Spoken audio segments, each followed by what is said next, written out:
Generally speaking, I like to be as happy as I can here on my YouTube channel. Every video I make normally aims to have some sort of positive message, so you guys can walk away feeling better for having watched.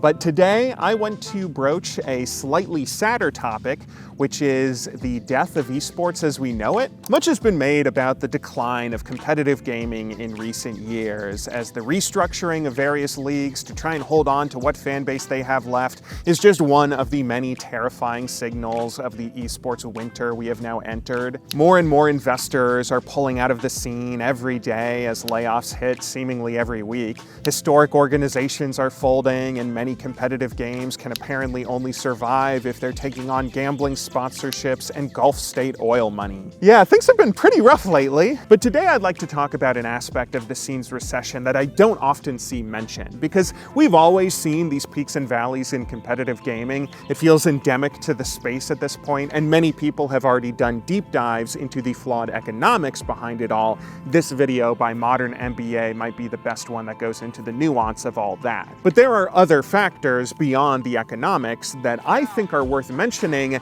and one of those factors is Twitter. This might just be a theory or even my personal experience, but I honestly think the whole saga of Elon buying Twitter and the changes that he made to the website afterwards around 2022, I think all of that affected the esports ecosystem in a really negative way, at least in the world of League of Legends. This doesn't have anything to do with politics or Elon himself, or even whether the changes that he made to the site were good or bad in and of themselves. The fact that Twitter changed at all really highlighted a serious problem that esports has always had, that has been a major factor why we keep going through these cycles of recessions over and over and over. At the very least, I think it's the reason why I have been keeping up with esports way less these past 3 years. So today, I would like to talk about all of this, and we will see if we can still come away with a positive message by the end. If you were to ask me what are the first words that come to mind when I'm asked to think about esports, honestly, the very first word that would come to mind for me would be niche. Across most of history, competitive gaming hasn't ever been that mainstream. Not only do average everyday people not care much about who's the best in the world at a particular video game, but even in gaming communities, esports haven't ever really been that popular. From the early 2000s all the way through today, most casual gaming fans kind of look down on people who try too hard in multiplayer games, saying things like, "Oh, it's just a game, bro, why are you taking it so seriously?" Because of all this, esports has historically operated as a more community-driven, grassroots passion project. In the earliest days, scenes survived off players hosting their own tournaments, whether they be LANs in big warehouses or online circuits run through various internet forums. It's always had a grassroots nature, and this community-driven focus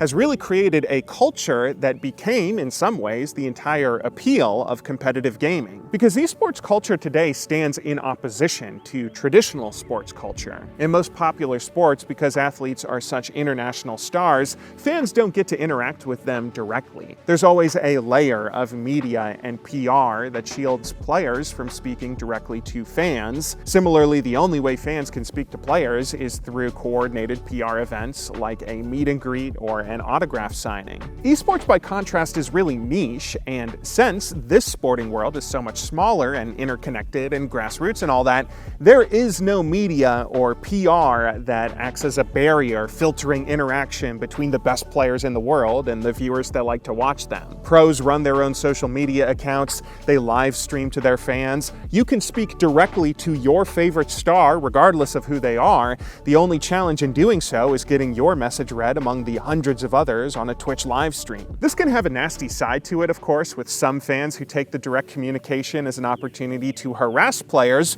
when they underperform at some event, but in general, I think this is one of the cool aspects that makes esports unique, what makes competitive gaming worth following compared to traditional sports, because here, things almost feel more egalitarian. The biggest stars in esports haven't been these celebrities that fly around the world on private jets or worry more about their brand and company image than anything else.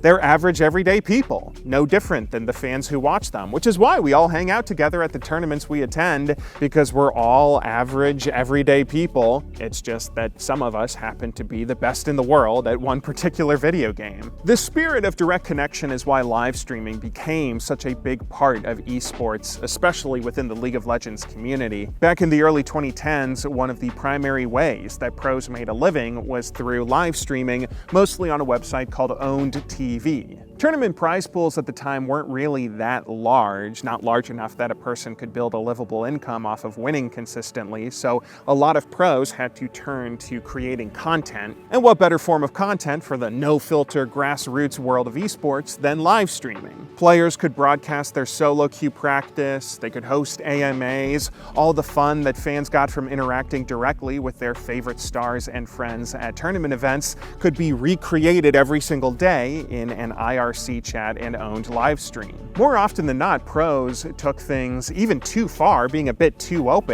Some of them would live stream scrimmages against other rosters, potentially broadcasting their strategies to competitors. Some even live streamed online tournament matches as they occurred, because if they weren't featured in an event's main broadcast, their fans would have no other way to watch them play their games. When I first got into League of Legends, I was enamored with following pros and their live streams, because that was where you got to see so much of the narrative around competitions. Tournaments were important and thrilling in their own right, of course, but there were almost 2 or 3 times more stories to follow if you paid attention to the live streams that pros had before and after each event. You'd hear discussions about why this team underperformed, why that player overperformed, what strategies this or that region were trying, and why they did or didn't work. All of this was incredibly fun to watch. It was the appeal of esports to me, being able to see actual stories as they happened, hearing directly from pros themselves. It was incredible, and I wasn't the only one that felt that way. Even though most league pros streamed on Owned, which was a bare bones site that wasn't all that well run, they raked in upwards of 5,000 or even 10K concurrent viewers in 2011. Those are insane numbers for today, much more insane for an era even before live streaming became a popular thing. League fans were tuned in to these top players and their lives, though, because it was such an exciting thing to interact directly with them and see the first-person narratives of their stories unfold as they went about their careers. This was all in an era where there was no app sending notifications to your phone when someone went live on stream, by the way. You had to keep up yourself directly with each pro you wanted to follow, either through hearing from a friend or website when someone went live or was playing in a tournament, or you could follow your favorite players on social media. This is why Twitter became such a big deal in the League of Legends community. Twitter was originally designed as a social media platform that mimicked SMS texting, but where you could send one short text to a huge audience of people. And what a perfect way for a tightly knit community of esports fans to communicate. Pro players could announce every time they went live with a stream. They could let you know when they were playing in an online tournament for you to watch. They could coordinate impromptu meet and greets at the events they attended, or let you know about roster changes and drama real time as it was occurring. For viewers, you could just follow all your favorite pros and community figureheads, so every time you logged into Twitter, you would see whatever news was currently happening in the scene at the time. Here are the tournaments going on, here are the streamers currently live, here's the discussion about whatever recent balance changes have just occurred. That's what originally got me onto Twitter. I first made my account in 2011 to follow updates for the Season 1 championship, but seeing how easy it was to keep up with all my favorite pros and catch their streams live, that got me online checking the site multiple times a day. Twitter was honestly the perfect website for esports fans to congregate, stay connected, and grow their scene, but that wasn't entirely a good thing. What I didn't realize at the time was that esports has always had a systemic problem of relying on third parties, which oftentimes end up being the point of failure when everything comes crashing down.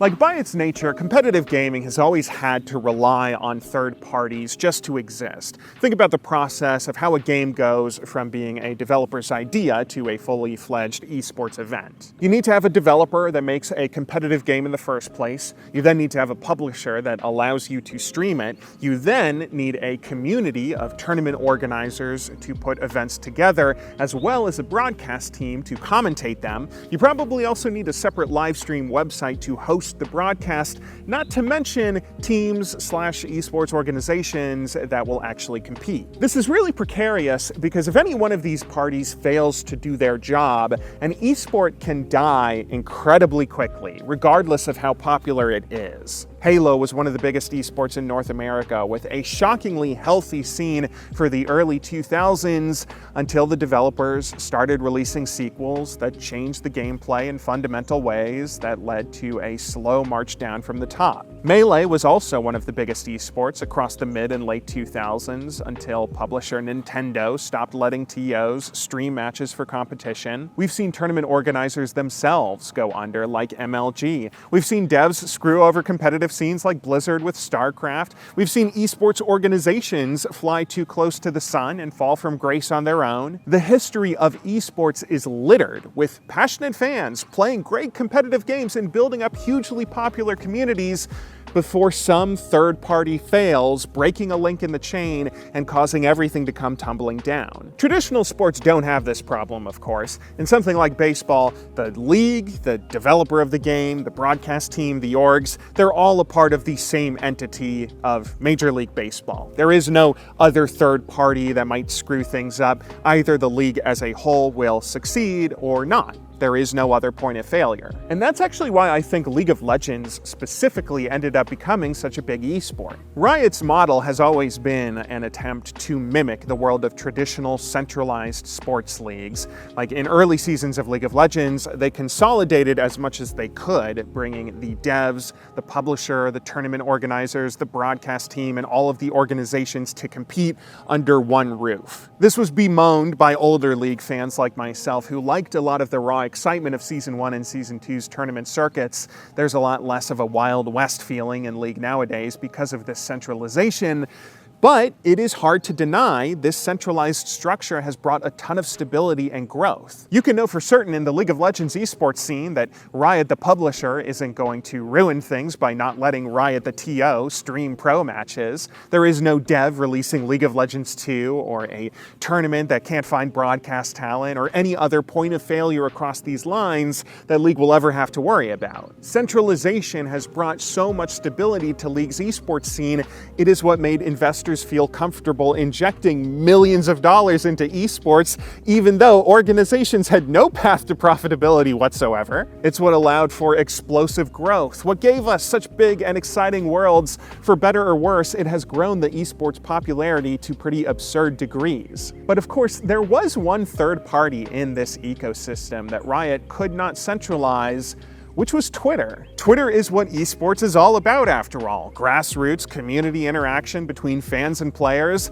And I think that's why esports never really left Twitter. Even today, roster moves and patch note discussions and team announcements break on this site before any other. The biggest discussion threads on other websites, including other social media like Reddit, normally starts with just some link to a tweet announcement. Of course, you can try to get some news from these other sites and still follow esports in some capacity. Riot has always hosted an official space, lolesports.com, that keeps up to date with various things. But if you use these other sites, you're kind of missing out on something. Firstly, you're missing out just because you're getting secondhand information rather than being able to get news directly from the source, since 99% of League news still breaks on Twitter these days. But more importantly, it's also just not as fun to follow these other websites. Like, sure, I can go to the LoL Esports page and see a boring plain text list of all the teams participating in the upcoming split, but that's not the appeal of esports. I want to see all the pros giving their actual thoughts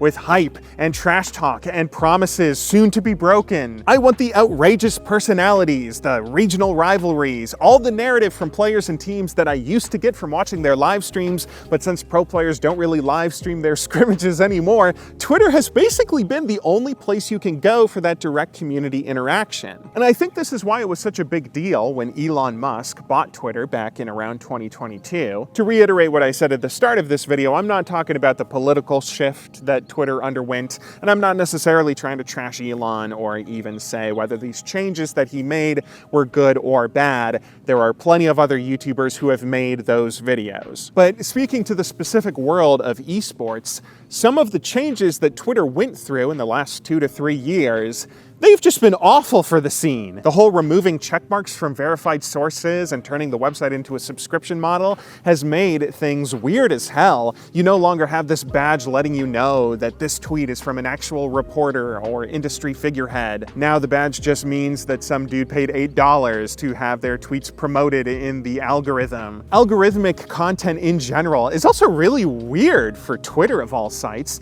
To see the place that I used to come for chronological updates turn into a place with a For You page is so strange. Now I'm no longer seeing the latest news that's occurring. I am seeing whatever rage bait the algorithm wants to push from accounts that I don't even follow that are normally just trying to make me mad about the news. Some of these issues can be fixed through third-party apps, like I used the control panel for Chrome to try and make Twitter a bit more usable for a while, hiding a lot of the news and algorithmic stuff like the For You page. But at the end of the day, even if you change all of this back, the culture of why people go onto Twitter has changed. People don't go there to give updates. They go there to post essays that they're trying to use to get promoted in its algorithm. So in recent years, I feel like the website has just become a sludge to get through, and I've kind of stopped using it. I'm basically off Twitter now. I only post occasional important updates for my viewers because I know that esports fans don't really use any other site to follow their favorite creators. And wow, getting off of Twitter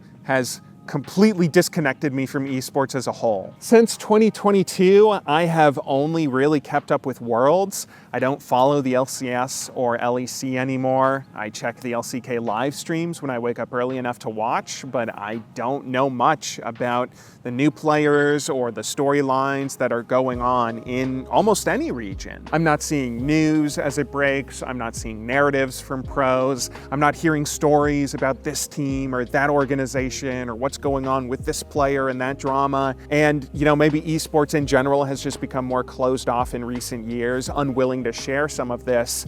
But I think that the biggest reason that I'm no longer in the know is just because I'm off Twitter. This site had become such an integral part of the esports experience, it turned it into another third party that could be a point of failure, breaking the link in an otherwise healthy ecosystem. I realize a lot of this is just my personal opinion, by the way. A lot of this is just my experience, and I'm curious to hear if any of you guys have had a different or similar experience. Have you also gotten off Twitter and found yourself paying much less attention to esports? Or are any of you able to stay deeply connected to the scene without using Twitter? Please comment down below. But I can't help but worry that this will just be an issue esports always has to deal with, that it will always be so integral, that it have this vibe of grassroots, decentralized, community-driven fun, that it will never truly be able to submit to a single streamlined structure. You'll always have these third parties that you have to rely on as intermediaries,